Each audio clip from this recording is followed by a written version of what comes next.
Today's episode is brought to you by Audible. For you, the listeners of Awesome Sunday Show, Audible is offering a free audiobook download with a free 30-day trial to give you the opportunity to check out their service. And all you have to do is go to audibletrial.com/awesomesundayshow. It's audibletrial.com/awesomesundayshow. Sign up for your free 30-day trial. Check out over 180,000 titles to choose from for your iPhone, Android, Kindle, or any of the other 500 devices that they support. Might I recommend The Hobbit, unabridged version by J.R.R. Tolkien. Forget the movies. Listen to the audiobook. They have 180,000 to choose from. Promise you won't be disappointed. All you have to do is go to audibletrial.com/awesomesundayshow for a free audiobook download with a 30-day free trial. Thank you, Audible, for sponsoring this episode. And today's show is also brought to you by BarkBox.com. You can get one free extra month of BarkBox at www.getbarkbox.com/awesome. What is BarkBox? Well, I'm glad you asked. Every month, BarkBox paws pick the best all-natural treats and innovative toys to match a dog's unique needs, including allergies and heavy chewer preferences. All edibles are made in the USA and Canada, and 100% of the products are tested on animals. BarkBox is a great way to try different treats from local businesses, and each monthly box is also themed: New York City, Country Fair, etc., etc. And if the dog doesn't like something in the box, they'll actually send you something that the dog will love for free, because they're all about the dog's happiness, and there's free shipping on any BarkBox within the continental U.S. And if the dog falls in love with something from the box, you can easily find it again on barkshop.com or just by texting them or go on the app. So remember, if you want to nab that free extra month of BarkBox, go over to www.getbarkbox.com/awesome. You're listening to the Electronic Media Collective Podcast Network. Yeah, it's a mouthful. For more great shows like the one you're about to enjoy, visit electronicmediacollective.com. And now, our feature presentation. Oh my god, you guys. Hey everybody, it's time for the Awesome Sunday Show!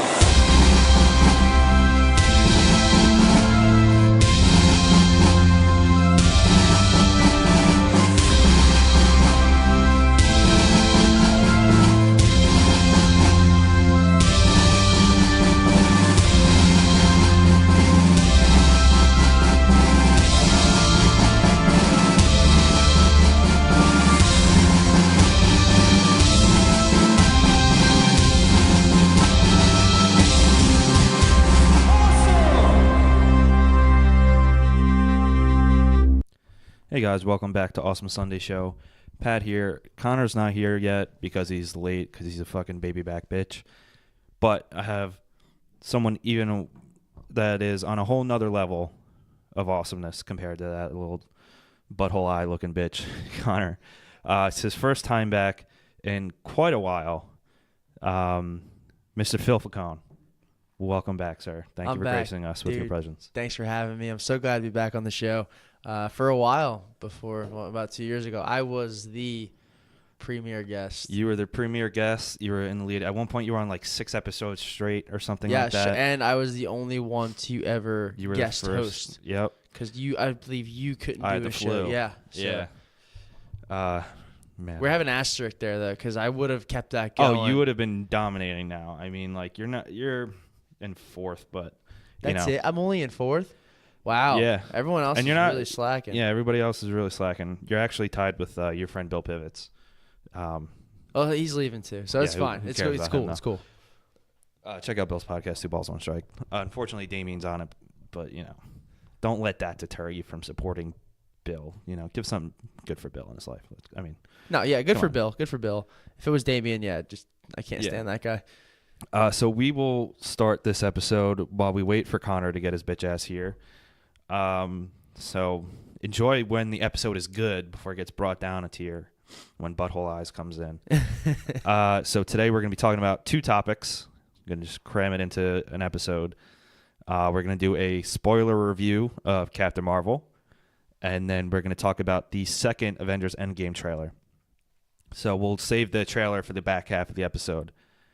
But to start, Phil, what are your overall spoiler-free impressions? Just like a quick spoiler-free impression of the movie. Excellent movie. It fits well into like the MCU style.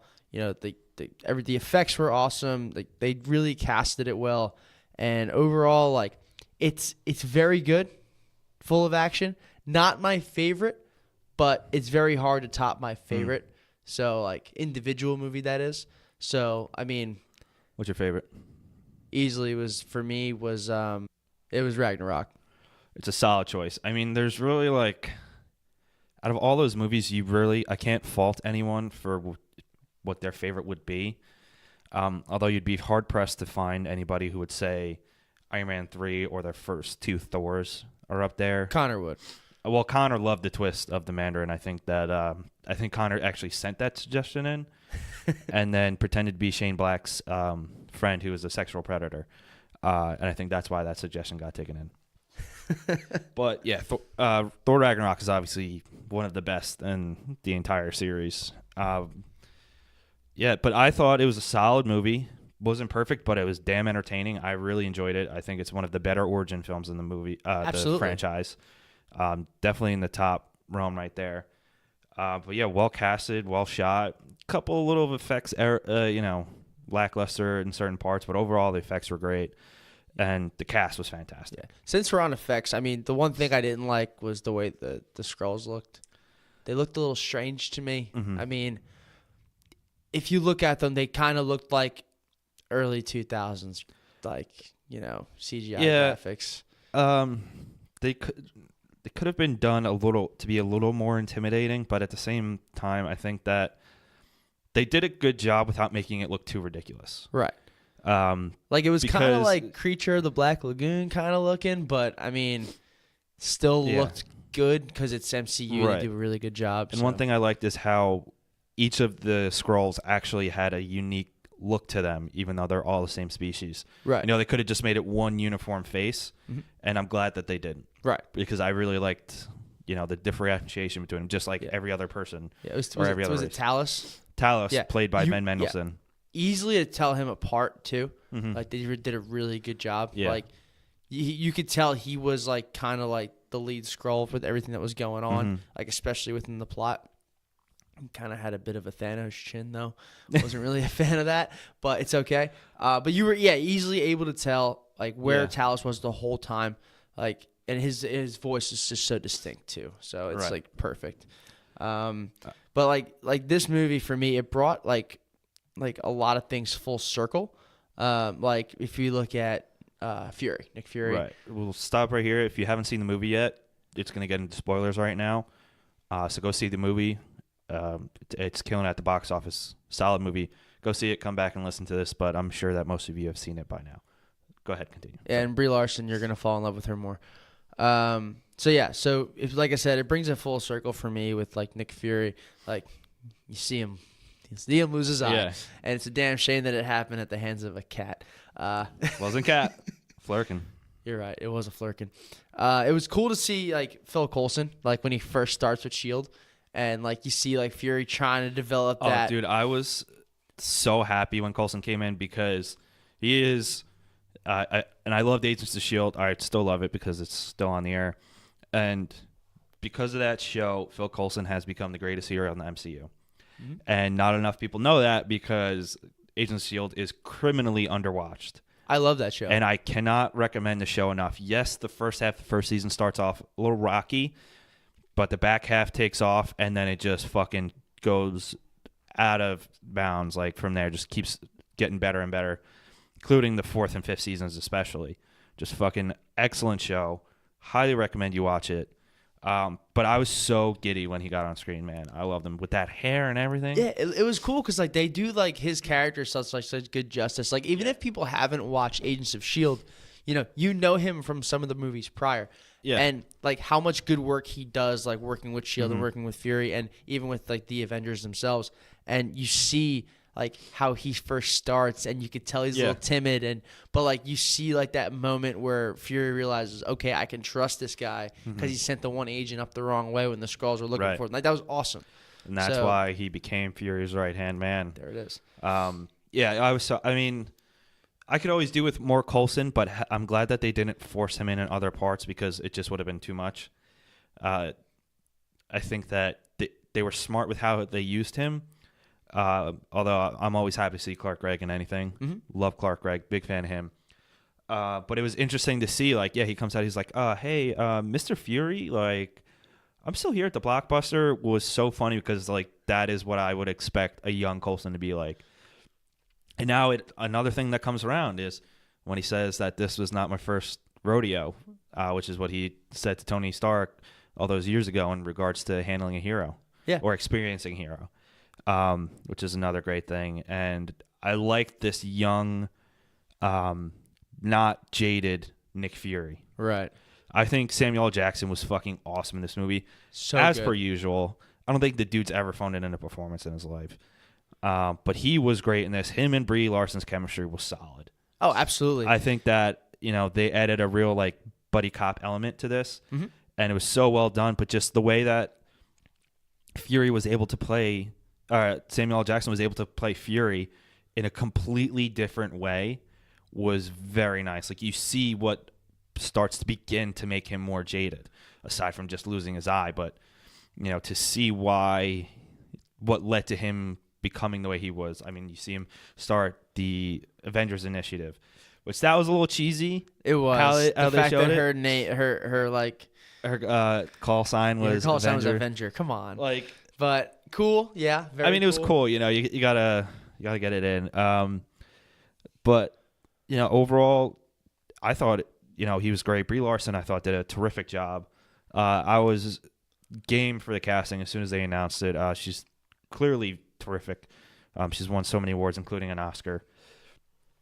And I thought she did a good job, or I think she did a great job playing the character, because, she's a fish out of water in two different planets, in two different societies.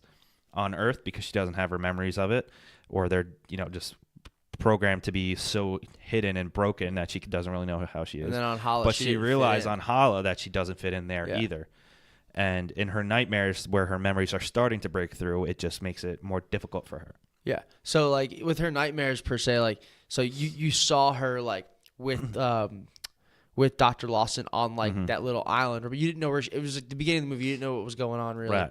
But you saw a Skrull taking the shot. Like that's the Supreme Intelligence morphing Right. her memory, and it's unbelievable how they threw that in. But like, of course, we're in the spoiler section. Like, obviously, the Kree are not good, but we knew this already, and Yeah. it goes back to Guardians 1. Right. So, and like that's where it really comes. That's where like it all really pieced together for me, and it was cool because, like recently, we only saw the Guardians tie in with the Avengers, but Yeah. it goes even way back further than that, and that's Yeah. what's so cool about it. Right, I agree, and I think that like the Kree are not known to be a good race Right. in the comics, and clearly, even though Ronan was an extreme zealot, most of the Kree have followed that way. And you look in Agents of S.H.I.E.L.D., the Kree follow in that way just even more so. Their goal is to dominate and be the leading empire in the galaxy, and then hopefully to get beyond it is their goal. The Kree-Skrull War in the comics was a massive thing that, caused countless casualties and then invasions and all this. And I like how they set it up that way in this.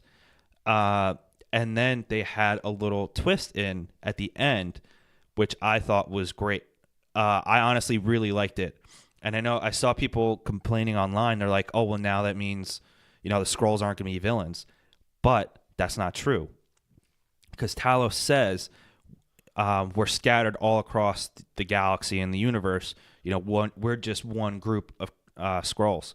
That doesn't mean that there's not a super Skrull or other major Skrulls out in the universe that are dangerous.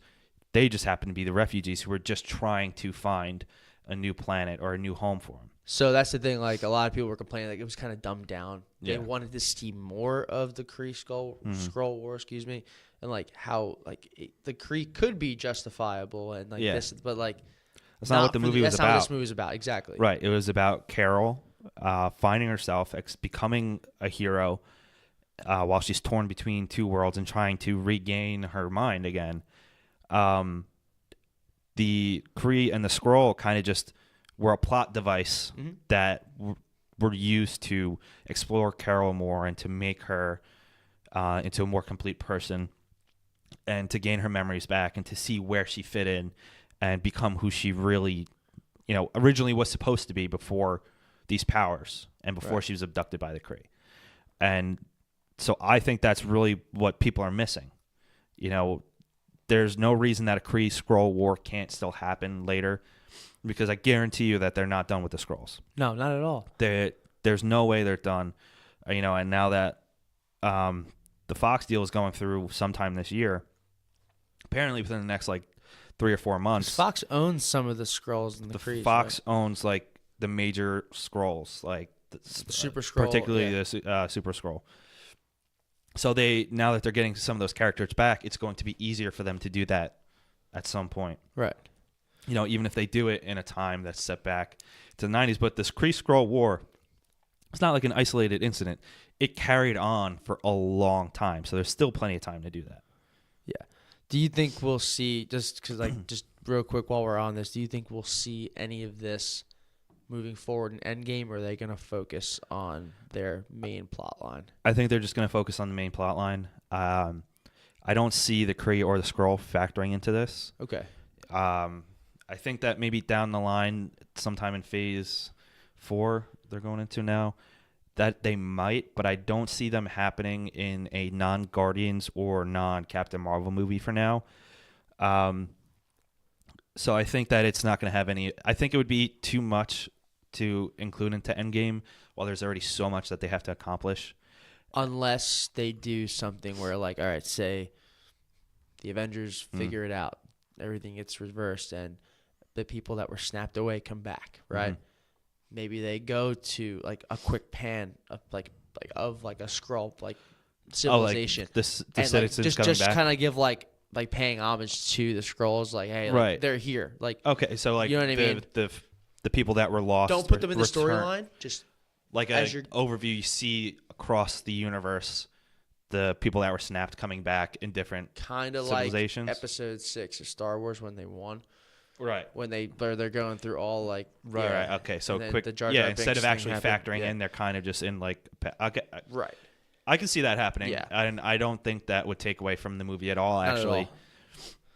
because this is a universal event. Right. So exactly. it would make sense if they included some other cultures. Exactly. One of my major problems with this movie, and it didn't actually take away too much from the movie per se, but it's something that bothered me throughout the movie, and especially at the end when I thought about it more, is they hyped up Ronan to make it seem like he was a lot more involved in this movie than he was, and he was on screen 3 times. Mainly as a little holographic. And as a hologram, except for the end, but they were oh yeah, Ronan's back, he's going to be important to this. And he really wasn't. No. He didn't really. You could have had any any random accuser do the bombing, and it would have been fine. Even at the end, it didn't matter because he was kind of indistinguishable from the other Kree because he didn't have his blood ritual mask on, so he looked way less intimidating anyway. Extremely less compared to Guardians and everything. Yeah. And so, had you not told anybody that his name was Ronan, or you missed it earlier in the movie, unless you could recognize Lee Pace with that, it could have been any other one. And that was just a little disappointing. I don't think that he should have been a main focus of the movie, but it's just the way that they marketed him to make it seem like he was going to be in it. That's what bothered me. Well, that's the thing. It's definitely a marketing ploy. The people, they were trying to probably attract everybody and anybody to come see this movie, which is, of course, hey, that's the thing that you want to make money. Yeah. You want to get over your budget. I got it. No big deal. Everyone knew that Guardians was such a big hit, right? Main reason being the casting and everything, and the dynamic that the Guardians all have together, and the music at the movie. Right. So many people love Guardians because of the dynamic it is, right? Ronan's in that. To get all those people to come see Captain Marvel, and I'm sorry, I don't mean this in a female superhero, a solo female superhero movie. They're gonna try and get anybody, everybody. So especially one who's not, so well known. It's different with Wonder Woman. Wonder Woman is the most famous female comic book character in the world. Absolutely. And she has been forever. Captain Marvel, on the other hand, is not super popular. Especially when you think about it, flip it to the DC universe. Shazam was technically Captain Marvel. He was Captain Marvel for a long time before. Over like lawsuits and everything over the name, who owns what name, and it was finally figured out. Right. But and then when they finally started using Captain Marvel in the Marvel comics, it wasn't Carol for a while. In fact, she's the third or the fourth Captain Marvel technically. So you're right. You needed a draw, and then not to get into it, but with all the other controversy leading up to this, right, you have to, and thankfully this movie still had a killer opening, sixth best opening weekend in history. Fantastic. So I understand, you got to market it in certain ways. yeah. And speaking of the first Captain Marvel, they did another, little monkey wrench in here by revealing that Lawson was actually Marvel, Right. who was the original Captain Marvel. So I thought that was interesting how they kind of gender bent it. And it kind of, it's Captain Marvel was a very important comic book character, and his death was very important in the comics. And he was a great hero, and he's one of the best Avengers ever. So it's disappointing that we won't actually see that. Yeah. But again, that's not what this movie is going for, and Marvel at this point was not needed for the MCU going forward. It was a good touch, though. It was a good touch. I think it was that. a nice Yeah. thing. Yeah. And I think that it was a very important thing to show why she was so sought after instead of just being a random throwaway scientist. Right. Plus, it's just a nice nod in the comics, and so I'm not upset about it because I didn't expect to see Marvel really. I mean, before Jude Law's character was announced, everybody's like, "Oh, he's Marvel. He's Marvel." Yeah. Which I'm glad he wasn't. It wouldn't have fit well. No, he was much better as Jan Rog, especially because Jan Rog in the comics does betray Carol. Right. And the way that it went through the mentor who was really just using her and damaging her, and they both played it so well together, and Jude Law was so convincing in this that he was right. I liked him a lot. I did. I was very skeptical at first. I love Jude Law as an actor overall, but dude jumping into a superhero movie is and sometimes he's never not always a really, good fit. He's not really known for playing a villain, but in this he really was just he wasn't a villain in the very forefront until the end, right? When his true intentions were revealed, and then especially when they show him killing Marvel, which was cool. That scene where they show Carol getting her powers when she shoots the engine was so cool looking. I thought that was so well awards, done. man. This movie for effects and everything, it's got to win some awards, man. Unbelievable. It really is. Yeah, I mean, the only thing that's going to knock it out now is going to be Endgame. And then maybe Spider-Man. So moving forward real quick, what did you think of the kind of the nod to the Quinjet, the first prototype of the Quinjet? I thought that was cool. I definitely thought it was cool. There was so many good nods that come into the future. Guys, unfortunately, Connor's here, so I know he's going to bring down the whole mood, and I apologize for it, but he showed up finally. I have a question for you guys. How much shit did you talk about me in the beginning of the show before I got here? You're going to have to listen to You're going to have to listen to it. You may not be happy with it, but everybody else is much happier. Right. Sorry if my voice gives out a little bit. I was literally screaming for 2 hours before I got here. So he was screaming with a massive dildo being shoved down his throat. Well, yeah, I mean, dude, it's kind of hard. The dildo, I mean. Moving on. Quinjet. 2 out of 10. Yes, the Quinjet was cool. I think that the modified plane that they ended up using was awesome. I think that they really just did so many things right in this that were nice nods, but also without being like, hey, see this, see this, see this. Like, you guys know what this is. I thought they did a great job at avoiding that while just letting things go and being subtle about it. So, Connor, we've covered basically the first half of the movie. Okay. We actually kind of bounced around a bit. So the stronger part of the movie? We pretty much covered the dynamics between Fury and Coulson. Yeah. Coulson, first time, well, not the first time, but the first time he's really working with S.H.I.E.L.D. and he's the new guy and Fury's getting used to him. And the moment where Fury realized he can trust him, we're in their stairwell. Yeah, and I also I feel like the first half of the movie is stronger than the second half too, and like just to kind of throw my, I don't want to like take up my whole time. I of what I agree. think. Yeah. Because I know you guys probably already talked about it, and like I've delved into it, and I'm excited to listen to it as well when it releases this Sunday. But anyway, which is the day that you're all listening to. But yeah, I definitely liked the dynamic between Fury and Coulson, especially the dynamic between Brie Larson and Samuel L. Jackson. Carol and Nick, but Fury. Fury. People call him Fury. Yeah, but what I actually thought, I was happy to see like an actual relationship between Nick Fury and another character, not just like, hey, Tony Stark, I'm going to drop some exposition for you. You know, I'm Nick Fury, and so He's so salty in all the other movies. Yeah, and I kind of like where they took that direction for the first half of the movie, and not that the second half of the movie didn't hold up strong, but I feel like really just the relationships between all the characters and how they start to form up was really fun to watch. More fun to watch than, in my opinion, some of the action pieces, which weren't bad, but we'll get into it.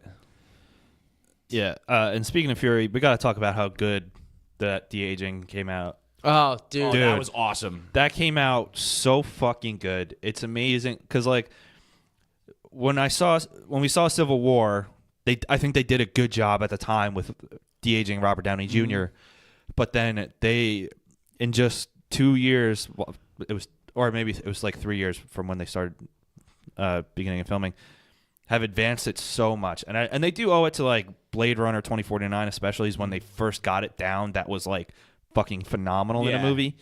But dude, it looked so realistic in this that like I forgot that You couldn't tell. de-aged it. You can't tell. Yeah, and you can't anybody tell. that says they can is lying because No, it's really it well was done. so good. Yeah, and like it's weird because I feel like in some of the contrast, and I know you may have felt differently, but I felt like some of the other special effects didn't hold up as well. I mean, there were some parts where they were a little worse off than the others, but Yeah, it wasn't too much to like It didn't bother me. It didn't ruin my experience, but it kind of does make you think like, how did they get Nick Fury so right? And then, Well, they probably put a lot of focus on See, that like, because he's since he's on screen so much, it's like, okay, we got to get this. Otherwise, because he's in almost the whole movie. You know, he's in 75% of the movie at least. Yeah. You know, if you have that but when Carol's, noticeable thing for like, 75%. in that dream state, what do they call it again? In the Supreme The Intelligence. Supreme Intelligence. Well, that she's talking to the Supreme Intelligence, but is there a word for when she's sitting down in that like little like? No, she's just going to she's talk just- to the she's Supreme just like interacting when with when that Supreme metallic stuff starts coming up and going around here, Yeah. her, that looked like a video game. Like looked like a legitimate video game. Didn't look great. I didn't think it looked. But I didn't look think too when bad. they're inside the Supreme Intelligence and everything's like bubble, it looked The environment was, that looked good. That looked yeah. good. But that didn't have to look realistic because it was more of an art style than anything. right. We just talked about the effects of when she shot the engine of the ship. Like that. That's that where whole she sequence gets is burst with the unreal. hits with that power. I thought. Yeah, was that awesome. looked very That good. was so cool. Yeah. So cool. But I mean, yeah, like the effects and everything we've gone over. Like we talked about Ronan too, and how he was kind of overhyped and for no reason. But Dude, he sucks again. That's He the sucks. yeah, he definitely sucks again. Yeah, that was something that was disappointing. And one of my favorite things was Ben Mendelsohn in this movie as Talos. I thought he was so good, and you know, the last I want to say almost decade, most of his movies have been him playing a villain, right. whether the main or the secondary villain. And in this, he starts off that way, and then they throw that twist in at the end where like he's just trying to help his people, and you know, once they finally get on that secret lab, he's finding out he's trying to save his wife and his daughter, especially. So I thought that was a good twist, and I think Ben Mendelsohn did a great job, both as his portrayal as the Fury's boss, and then just as the Skrull himself. I thought he did a really good job, and I was like, oh, you know what? Good for Ben Mendelsohn getting a he part that's did. like Great actually job. not being a massive piece of shit. And I especially liked it when the Skrulls are going through Carol's mind, and you just keep hearing them, and the effects I thought were done well with the rewinding. No, go back a little bit. No, go back. Try and clear this up. Try and clear this up. Like he's editing, you know, trying to rewind and go back to Like, find to- the coordinates and find out who the person is. Like kind of messing with the VCR. So it was like you're trying to show somebody on, you know, like look at this, man. Oh no, hold on, I went back too far. But what's crazy is like when she ejects and like no, rewind that, and she feels it. She's Yeah. like, she kind of like relives her getting ejected again. She like goes back. She's like, oh no, like just so they can try to read the. It was unbelievable. It was so cool. I Yeah. love that scene. That was really cool. Yeah, I thought that was. I mean, I think they did so many things well. I liked how they tied the Tesseract in one more time. Yeah, and I also kind of like where they explained where it was for a while too. Yeah. Like comedically, obviously, because it's a Marvel movie. Goose. Yeah, Goose. A flirkin. And we were talking about before, but how Nick Fury lost his eye to a goddamn cat. Yeah. Of all the things that man's been through in his life, he lost a it cat to scratch. Well, think about it in the Winter Soldier when he goes, the last time I trusted somebody, I lost an eye. And then it turns out it's He's because so trusting he's of that like in cat. love with this cat, which turns out to be an alien, which he didn't believe at first. And it turns out that's what it was. But he said, how much he loved that cat. He was so cute. But when Talos first sees it, was such a good comedic moment. Yeah. When he first reacts to seeing the Flurkin. Yeah, he's like, And he gets like freaked out. He goes, "No, get that away from me!" And then like after Fury gets scratched, it's like, "Oh no, it'll be fine." Talos is just like shaking his head, like, "No, it fucking won't." But no, like there was some guy sitting next to me in the theater there night when I was watching it, and the Tesseract's sitting there inside the ship, right? And the guy's like, "Well, that doesn't make sense. This and that. Like this isn't where they found it. Like it should be with Shield and stuff." And it's like, well, no, the Tesseract was on loan from Shield to Dr. Lawson for use of what she was doing with Pegasus. The government had it already because Howard Stark found it. They lent it. yeah, it's very true. For years. Speaking of Howard Stark, got that little I have a lip sweater on. Howard stash going on, huh? Yeah. I like it. Yeah. I like it. But no, yeah, they lent it away so she could use it. Yeah. That's fine. And then Because they didn't Hughes know had what it was. and then it popped up again. Yeah, Yeah. he threw it back up. There's really nothing. I agree. Yeah, there's really nothing to explain, and like you can kind of fill the void with your own imagination as far as where like it could have happened, but and it not have it like not make sense. At the end of the day, does it really matter where it was? You know Yeah. it was somewhere, and now it's inside of a glove. And that's actually one of the things I did appreciate about this movie was just kind of how they handled their timing and pacing, because I hate in movies when I know for a fact. So like, just to give you an example where I'm coming from, you know, like in the beginning when Carol like lands in the blockbuster, she walks out and Nick Fury like doesn't believe she's an alien, and there's a war going on, and you know all that fucking like blabber. But like, dude, literally like 10 minutes later, he's like on board. Like, okay, Yeah. I know this is real. I hate when movies take it for so long where it's like, I'll play with this for a while, and then like towards the end, like, oh my god, they were telling the truth. Like, no fucking shit, they were Yeah. telling the truth, you idiot. Well, that's why I think it was Like- such a great idea that they used Coulson in that way. They had to scroll impersonate him, and you get Coulson on the walkie-talkie. Hey, Mr. Fury, and he looks at him and he realizes it. yeah. And it's like the same thing when he realized that Ben Mendelsohn was not his actual boss. You know, because he calls him Nicholas, and the scroll can only absorb memories. I think it was like 2 or 3 years or something like that. Yeah, it's very not very recent memories. Yeah. So obviously, not long enough for them to know how to actually address Fury. And I don't think like with the Tesseract that it creates any actual plot holes, because Shield, None. before Shield became Shield, they were another organization that just formed into Shield. So it could be, and you know, at this point, Fury's level was only I think they showed it at level 3 on his ID card. So he's not going to have access to the files that the Tesseract would be in. He's not nearly at that level at that point. So he wouldn't know. He probably could have heard rumors about something like that, but it seemed like Wouldn't he know didn't about genuinely know what it Pegasus. was. Yeah, he didn't know what Pegasus was. He's not going to know what this item was that was buried, you know, deep in the archives for S.H.I.E.L.D. and the organization before it. So he would never know what it was, especially if it's been off the Earth for 7 years between when Marvel first takes it and then once they find it. right. Actually, could have even before that, because she died in 89, so she might have had it even longer than that. So I don't think it actually creates any problems, and he can tell, you know, he's probably the reason that he brought it back out again in the Avengers. He straight up says it's because of Thor. Thor coming to Earth is like, all right, we got to get some shit stepped up. That's why they brought out the Tesseract. He could have just kept it, hidden away and like stored and hidden and all that. Yeah, So none that of this in would've- Avengers, because like when they're all like arguing, he goes like, "So why? Like why are you is- developing this And weapon? he's like, "Because of him." Like, Yeah. and he just points at him. He's like, "You like." He points at, like, Thor's a fucking god. Like, what are we gonna do to him? Yeah, you clearly need to fight fire with fire when it comes to something like that. Yeah. So there's actually not a plot hole with that when you think about it. Because first of all, when he first gets it, he's a level 3. There's nothing he can do with it at that point. And then over the years, when he becomes, director, and then Thor pops up, he's gonna, go full gear into it. And even then, he didn't know exactly what it did up until the Avengers, like what happens, because it's that complex of a thing. Marvel did it because the Kree are an advanced alien race. Right. So she had to know something about it. And, even then, nobody knew what was actually in the Tesseract, just that it had a power source to it.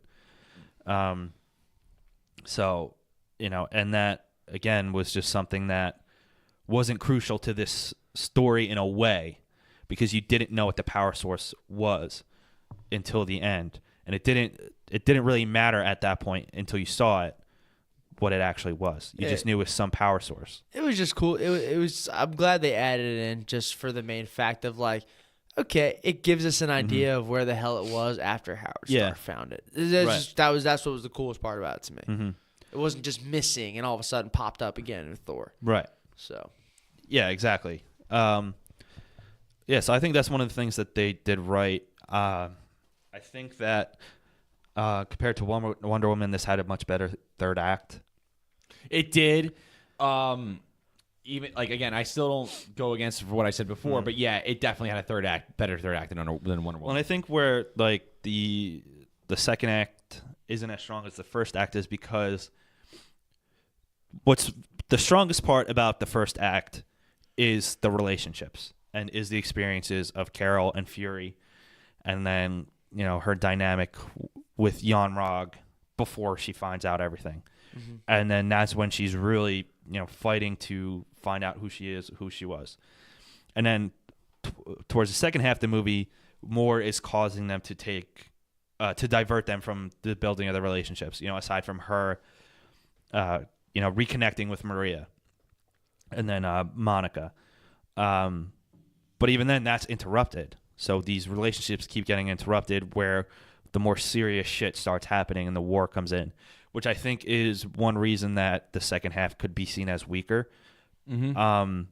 But I don't think it's a bad second act by any means. In fact, it's just it's one strength had to be set aside in order to get to the conclusion. And I don't think that it was even done poorly because the relationship building is still going on and the discovery is still going on in it. It's just at this point they had to amp their shit up because the Kree were coming. Yeah. And once she realized that they were, were the bad guys and they captured her, she had to get her shit in gear. Mm-hmm. And I just thought of something. That second time when she's in the Supreme Intelligence, her turning into Binary, going Super Saiyan was fucking sick. That was unreal. really cool. That was fucking sick, dude. Unreal. And Binary is one of the code names that she went by in the comics, and like Binary is like basically her Super Saiyan state. Like that's basically what it is for her. She was flying. Dude, she was shooting on laser fire. beams out of her fists. I thought that was cool though when they're outside the Blockbuster and she gets shot at by the Skrulls and she fires back with like the fucking photon thing. Yeah. Did you see her weapon? Yeah. Nope. Well, dude, and then when they're in the bar, and he goes, "How do I know you're not a Skrull?" And then she shoots the photon blast at the jukebox, and he goes, "How am I supposed to know that Skrulls can't do that?" Yeah.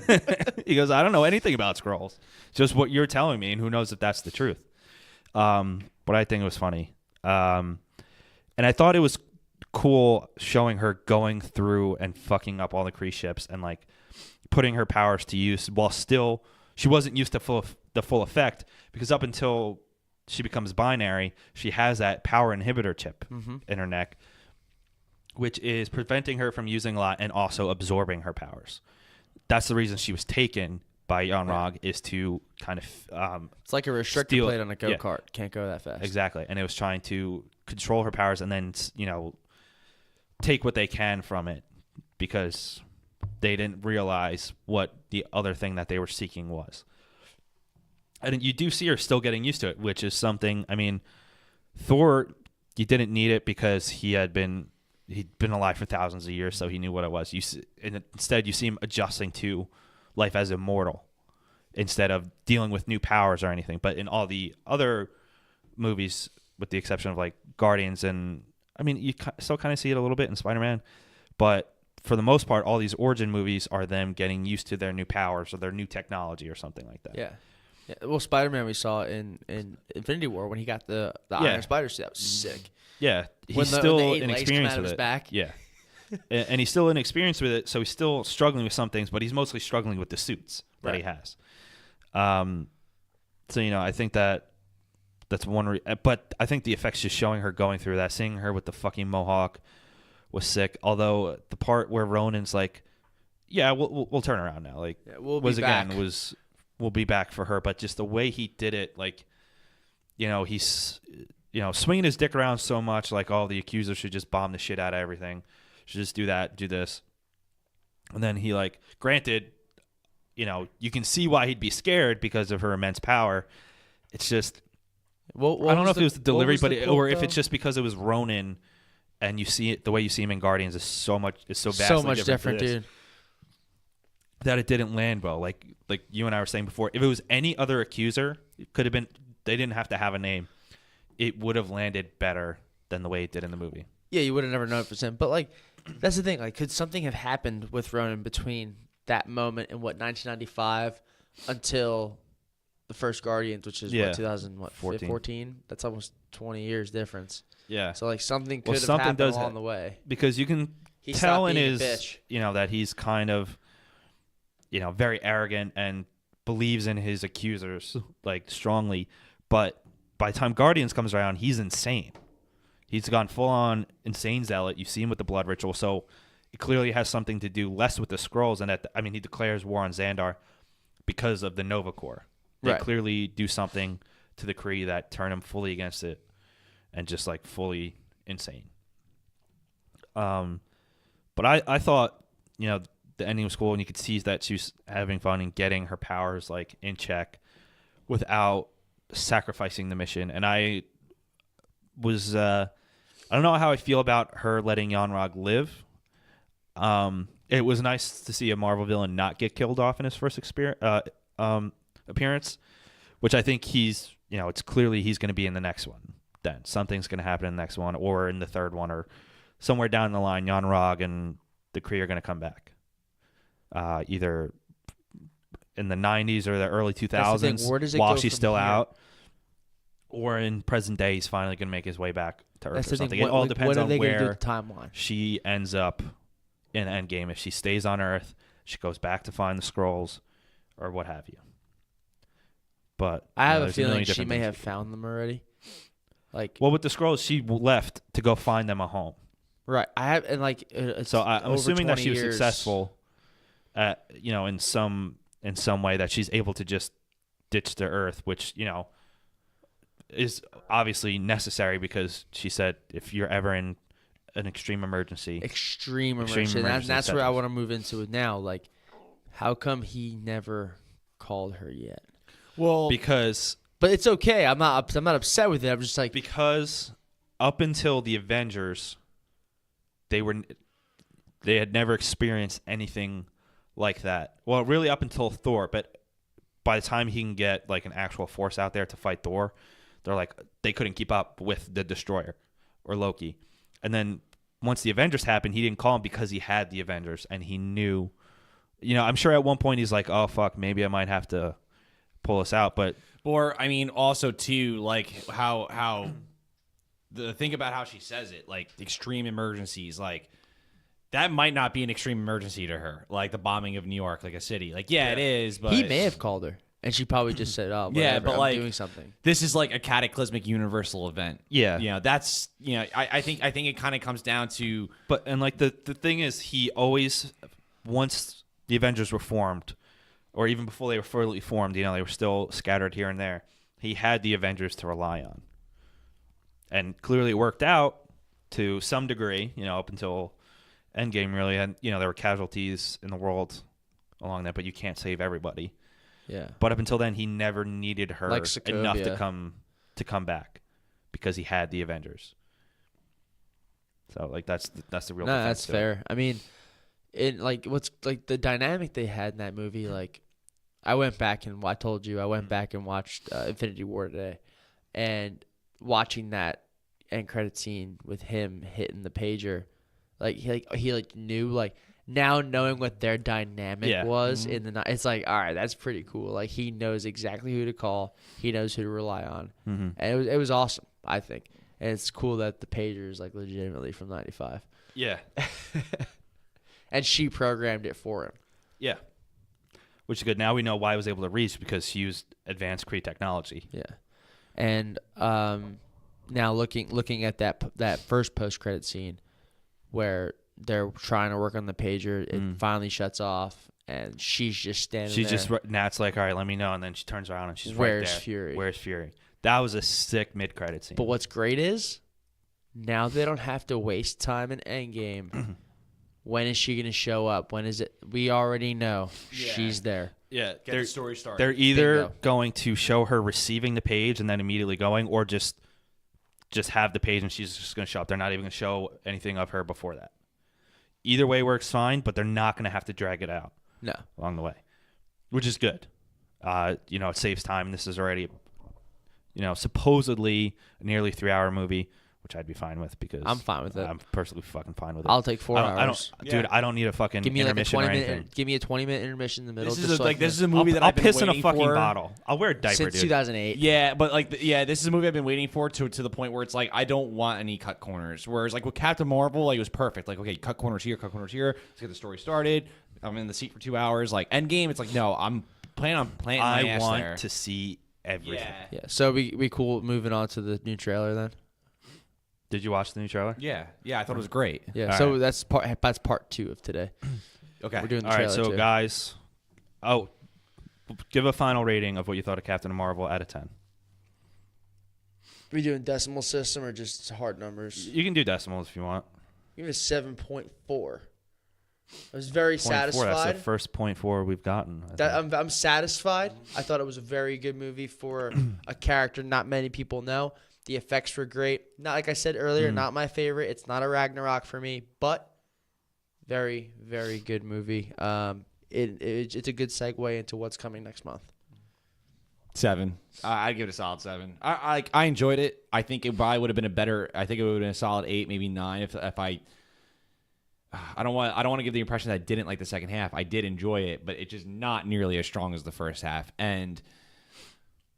But overall, I thought the performances were all great. Most of the special effects were very good, if not phenomenal, with some lacking here and there. And it was a decent origin story. It's not a 34% audience score at all. Well, we won't talk about it. You can Google why that's it's that's stupid. such a That's thing. ridiculous. Yeah, and like, the reason why I bring that up is because I don't want someone taking that at face value as if like, oh, the critics must have loved it and like it must be like a critics movie. It's not it at all. There's a whole fucking thing that's just not even worth talking about. Yeah. But If you're a real fan of the MCU and you've been watching all these movies, even if you didn't watch, even if you watched like the major characters like Thor and like and you see Fury, This like, girl I work with, she's like, "Oh, you saw Captain Marvel the other day, right?" I was like, "Yeah, it was really good." And she goes, "Oh, I'm gonna see it. I've never seen any of them before." And I was like, "Oh, that's fine. Like, this You is, can this is start a good there. starting That's point cool. because it takes place before all of them." right? Yeah, it's something that you can come in. I think it's having a positive impact. And speaking of like the some parts where the CGI wasn't great, it's present in every film. I mean, look at Infinity War with how ridiculous Mark Ruffalo's head looked coming out of the Hulkbuster. So it's not, and that was a much bigger. That probably had $100 million bigger budget. right, So but it's I don't know if it looked ridiculous, but no, dude, it looked. It didn't. I watched it again ridiculous. today. It didn't look great. It looks not bad. great.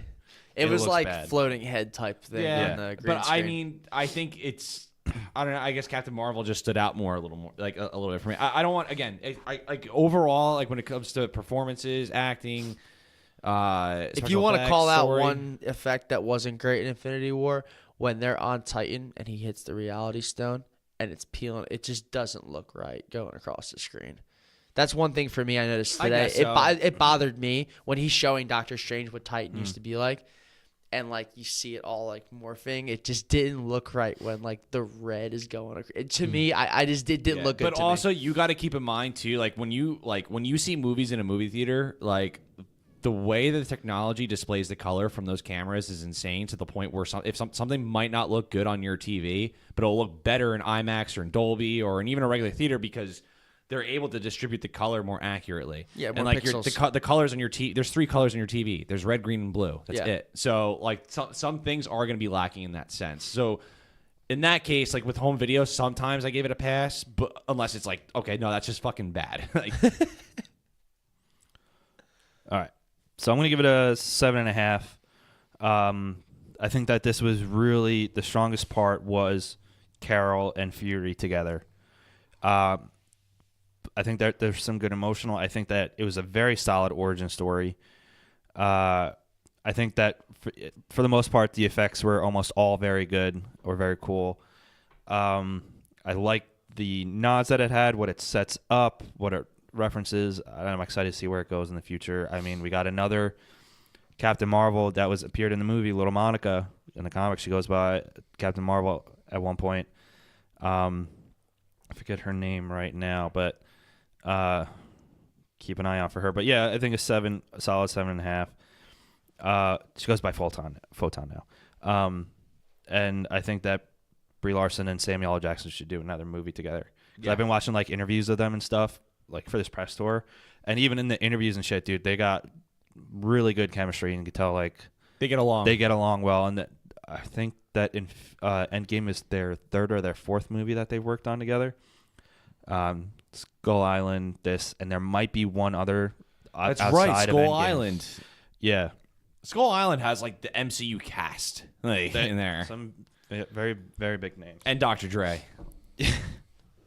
and fucking Mountain Dew, Dr. Doom. Oh, that's From your right. favorite What's movie, Fan crazy Force is that Samuel L. plays a colonel in that movie too, and he was a colonel in the MCU. Oh yeah. Oh, and Easy E's Yeah. and He is. Skull Island. He too. is. He Not is. the actual Dr. Dre and Easy, the actors that played them in Straight Outta Compton. Yes, guys, let us know what you thought about the movie, but don't end the episode yet unless you really don't want to watch the second Endgame trailer, which is what we're going to talk about right now. So this trailer gave me some fucking chills. Yeah, same. I thought this trailer was sick. I really loved the way that it opened, and with each voiceover, it showed moments that we have seen in the movies. Right. In black and white with red highlighted in a lot of areas. What is with that the about? voiceover. I'm not positive. Like I was trying to think about it, and I don't know for sure. I don't know. Could it have to do with the color of the Reality Stone? It could be that. I don't know. I don't or know. it could just be color red to get people going. Yeah, I think it. This thing I'm looking at, the emphasis on the red and gray tones heightens the sense of death and loss. Ooh, okay. I think that's actually IGN made a good point with that. Good for them. But I thought that was very cool how they alternated between that and showing older scenes, going all the way back to the first Iron Man, first Thor, first Avenger and everything. So I thought that was cool. I'm happy that we got a little bit more hint of Hawkeye and potentially Kate Bishop here in the trailer, but that looked like it was pre-snap. He's no longer Hawkeye. Because he looks happy, first of all, and he doesn't have the Ronin mohawk going on. See, Nat has like 4 different hairstyles in the trailer. She thinks she's back to the redhead though. Yeah, I mean, When it it's counts. fine. Yeah, She's got to it's go fine. for the signature look. I mean, the only reason she had blonde hair is because she was on the run.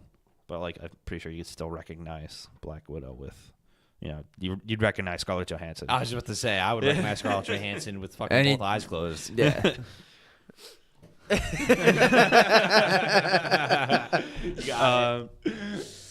Yeah, for me, it opens up. It's somber. You know, Yes. it's different. Which is how that movie ended. Exactly. It's continuing just the despair. ends. Dude, Infinity War just fucking ends with ends. piano, and it's like, Jesus, why are you doing this to me? But showing the first 2 Avengers they show in their solo parts was Iron Man and Captain America, and kind of doing their voiceover together. It's like, okay, the last time they were really on screen together was Civil War. And this could symbolize their truth because Think it's about it. Tony whatever wouldn't it even takes. call him in Infinity War. He refused to call him. Well, he was about to. He bitched out. He did. Well, he heard the donut. And then, like, again, Clint he's Ronin now. I don't really care what anyone says. He's 100% he's Ronin. Ronin. Like, that's just the way it is. You know, and I told you this earlier, like, historically, though, like, a Ronin is a samurai, but, like, he has no leadership. He's kind of solo, right? Yeah. And looking at what happened to Clint in Civil War, got kind of pulled away from his family into something he really didn't want to be a part of. And then he gets locked up. And he's just pissed. That wants nothing to do with anybody. And, like, now he's, after what we'll see what happened to his family because of the snap. Like, he's just a lone wolf, and the dude just doesn't want. He's any a part of it. broken man. Yeah, He's absolutely all it broken. takes is one bad day. And he went to Tokyo. Yeah, exactly. Yeah. All it takes is one bad day. Which Um, in that shot with the Killing Quinjet, joke reference. I like it. Tokyo looks to be in better shape than New York does in the trailers. But I mean, you can So say far. that before the snap too, or in real life. Well, Yeah, True. Tokyo True. like doesn't change ever. It's just super smoggy and that's Bright it. lights and shit. It looks like Tony and Nebula obviously make it back to Earth. Yeah, I saw a couple people complaining online. I They're like, wasn't okay with it. we'll see. But the thing is, they were never not going to make it back to Earth. Well, that's the thing. Like, I'd rather, but I mean, I'm still gonna wonder. Okay, how did Tony get back? But he's You're gonna see obviously. I know I'm gonna see it, but like, the first trailer shows Tony like running out of oxygen, Running and out it's of like, food, water. is he gonna? Someone make it? made a point online, actually, because I almost never look at online comments, but this one actually made sense. That's actually the end of the movie, him in the ship, like that's how it's gonna end. It's not the beginning, like how he gets there. Oh wow, Yeah, That is because he's on the Guardian ship. Though. yeah, that's the the thing. Benatar. Yeah, but that doesn't mean they're not gonna use it like later on. You know, That's I was- fair. My thought was he took it. Well, to get no. off Titan. See, Kevin because Feige. where are hold on. where's Nova? You know, or not Nova? Fucking Nebula? Nebula. She was on Titan. Yeah, but where is she in the ship? True. Who knows? That wouldn't surprise me. Because at first, in the first trailer, like Kevin Feige said after, we're only going to show promotional material from the first 15 minutes of the movie. But with some of the scenes in this, it looks like The quantum if this all happens in 15 minutes, I'd be fucking shocked. Yeah. In the first 15 minutes, I mean. I mean, I So- can see the quantum suits happening within the first hour. Yeah, they gotta. But one thing when they're showing the quantum suits, which look pretty dope, or what we are considering the quantum suits, we won't know for sure. They're quantum but they're suits. definitely quantum suits. Is Thor, Carol, and Bruce are not in that lineup. They're not. And I was going to So I think that there's going to be 2 missions at that point. And you got the 3 strongest Avengers going after Thanos directly, while the rest of the team goes into quantum realm through time vortex and whatever, and tries to work a way to prevent it from happening. I can't. I however could they never can. see Thor going in. Not Thor. Excuse me. I'm sorry. The Hulk going into the quantum realm. Like, especially Banner. If Banner just goes straight through and he has an episode, what would happen? Like, what Well, would people are thinking that in this, because when the first possibly leaked concept art that showed Hulk in a quantum suit, they're like, okay, this is Professor Hulk, where Banner's mind takes over Hulk's body, so he's still Banner just in Hulk form. that may happen though? Which I because think Banner's is not having improbable. Banner's having that fight Yeah. with himself. And with each movie that progresses, him and Hulk, like the Banner and Hulk, tend to have a more Heckle and Hyde, not just Heckle and Hyde relationship. Jekyll and Hyde. Jekyll and Hyde. Heckle and Hyde. He's here all week. Oh God. But Jekyll and Hyde relationship. Now it's actually kind of like 2 personalities, like a DID type of thing, like within one body. Yeah. Yeah, so I think, and in the first trailer, we do see a glimpse of Thor stepping off a Quinjet onto what looks like Thanos' farm.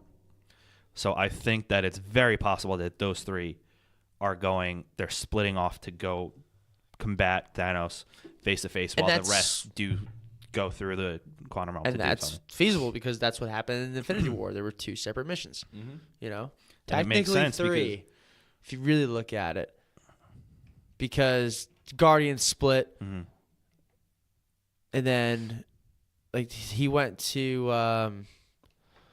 oh my God, Nebula Veer, what was it? He went to the Star to get his new axe. Oh yeah. And then they went to nowhere, but then everybody else was back in Wakanda. And then eventually they all.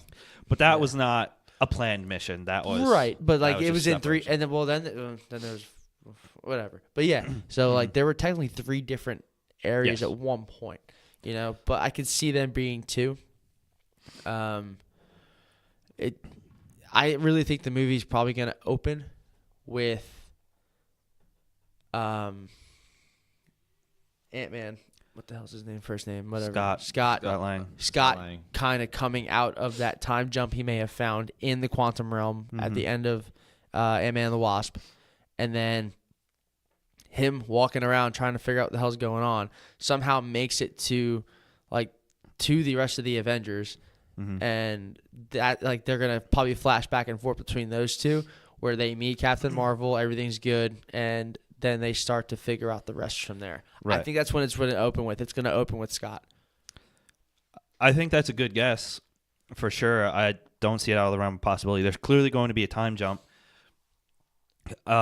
especially because when you see Scott in this trailer, he's clearly there after, like a decent amount of time after, whether it's 6 months, a year, or 2 years or whatever. The trailer does show off at least 1 year afterwards with the support groups and how much New York has kind of gotten overgrown and fallen apart. And you can see him. He's coming out, and there's all those missing posters right And there. they look the water houses damaged. behind him Yeah, are just a wreck. The lawns and everything, and he looks so confused. I think that he's coming. That's where the time jump is going to take place. Whether it's in the beginning there, he leads it, or he just shows up at a later point in time, and we see the Avengers already in the time jump. But he's going to be very important in this. That scene where he's running through whatever, and you see him going down to the pencil, and he's some fucking thing is coming after him. I wonder who, when Hawkeye is running through that tunnel, you see the explosions behind him. Wonder who that is. Where Nebula whips out her swords, if that's on Titan, if that's in a different location. You see Rocket riding War Machine's shoulder. It's tight, and Rocket is in his comic suit. Yeah. Which was sick. that's awesome. I can't wait. I think that's going to be a very interesting relationship to see that. Just to see all of them experience a fucking talking raccoon. Well, the one thing I did notice too, War Machine's in a quantum suit too. How the hell is that going to work? Well, you see Tony in a quantum suit. But he Tony- does have nanotech. Nanotech, yeah. So I don't know, maybe Tony just built it into the War Machine suit. It's very possible. The guy's fucking genius. He is genius. Like we said, the quantum suits are dope. I love them.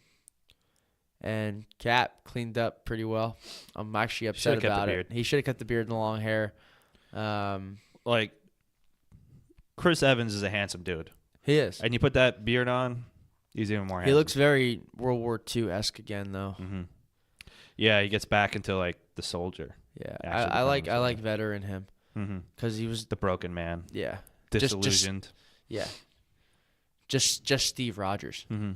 Now he's back to Captain America. Yeah. He's got a new suit in this, a new actual Captain America suit, not just a Quantum Realm suit, which apparently is going to be the comic book style chainmail armor or something similar to it, a modernized Interesting. version. There's no official proof of Well, that we because you only saw see it it, from the though. top.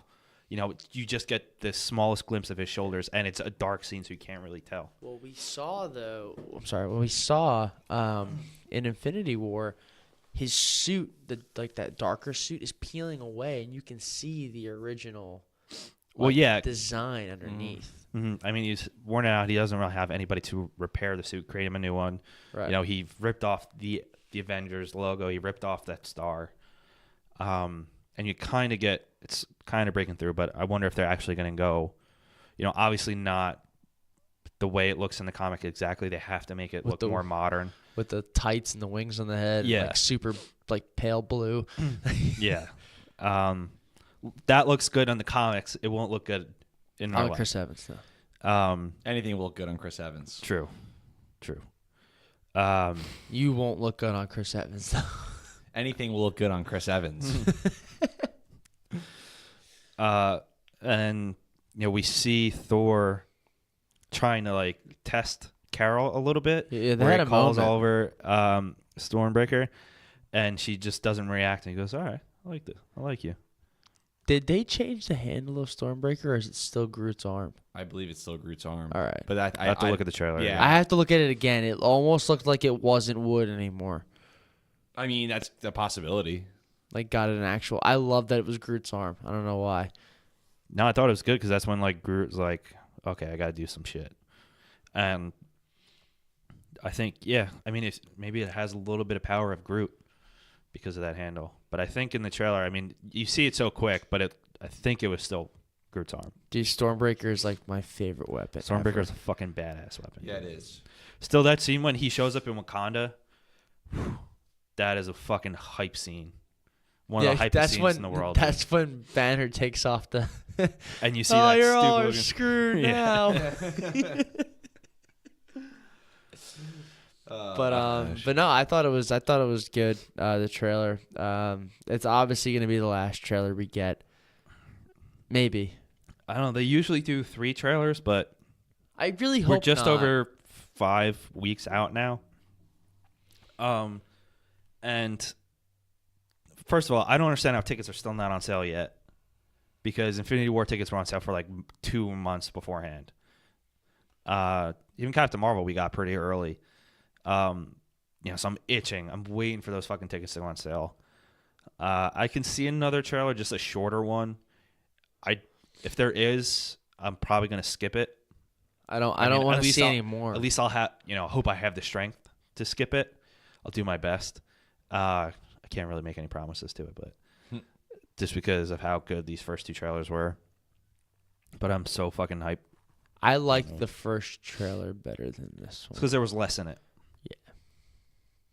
But I think that the opening of this with that black and white shit, I thought that was one of the best parts of any Marvel trailer. It's a good touch considering like this is gonna be like, especially those two For like, most of them. for Robert Downey and Chris Evans, their last go around as Avengers, which is cool. Both of them, whether they both die, one dies, one just leaves, Tony dies in space, Cap, just decides to go through a time vortex to go back to 1940 so he can be with Peggy. I never thought of that one. Anything's possible in this, but some are going to die and stay dead. And that's fine. It sucks because of how, awesome Robert Downey Jr. is, especially as Tony Stark, and how great Chris Evans is as Captain America, Steve Rogers. It's going to be a bummer to see the MCU without them. It is. And then, I would say that about Thor, but Chris Hemsworth is like, I want to fucking do another one. Before Ragnarok came out, he's like, yeah, I kind of was like, all right, once this contract's up, then that's it, I'll move on. And then he said he had so much fun on Ragnarok, and he just was so impressed by Infinity War. He goes, I'll Still sign the me best the fuck solo up. movie, I think. Sign me the fuck up. So, I'm down if they keep anybody around. But the direction, with how Thor is now, with how much of more of a complex character and better character he is now, And how much power he has. how much, I would love for him to keep going. But we'll see. Yeah. All right. Anything else? No, I'm very satisfied, very excited. All right, Phil. Well, thank you for finally coming back. I'm glad we Yeah, were able thanks to for finally get you having me. back on Fucking here. time. This almost didn't happen because of you. Fact. True. Okay. Track. Yeah, exactly. Forces outside of my control. I'll leave it at that. No, you can suck on your dildo anytime, right? It's not what happened, Dad. I mean, Pat. I feel bad for your dad that you're just kidding. No, I'm just kidding. I know. My dad told me that too, actually. At least you don't have Kyle's opinions about stuff, Yeah, true. about movies and shit. Thank you guys for listening. Check out all our episodes available basically everywhere you can listen to podcasts. We got merch. Just go to awesomesundayshow.com. Check out our sponsors. Phil is still pretty frequently on his podcast. I am still the live founder. Live from the Middle Urinal, which is also available everywhere you can listen to podcasts. So keep listening to that show, even the episodes that Phil's not on it, because Matt does a solid job, especially with other guests who call on. the other former co-host Dom Yeah. is on a lot. I was recently on an episode. No big deal. We have I've never been we on just one. have a big rotation. Yeah. You have been on one. It was a crossover. That was the crossover. It still counts as being on the Live from the Urinal. Not as much as Pat though. Fact. That's But Pat's better. Anyway, Exactly. WTP Sports has both of our podcasts on there and a bunch of other ones. So we have a whole family of podcasts on there. Make sure you check them out. Check out their merch and everything they do with their content. And we're grateful to have them as our quote unquote parent company. And we're glad to be part of their family. Yeah. All right, guys. Thanks for listening. Take it easy. Peace. Peace. Night. Hey everybody, it's time for the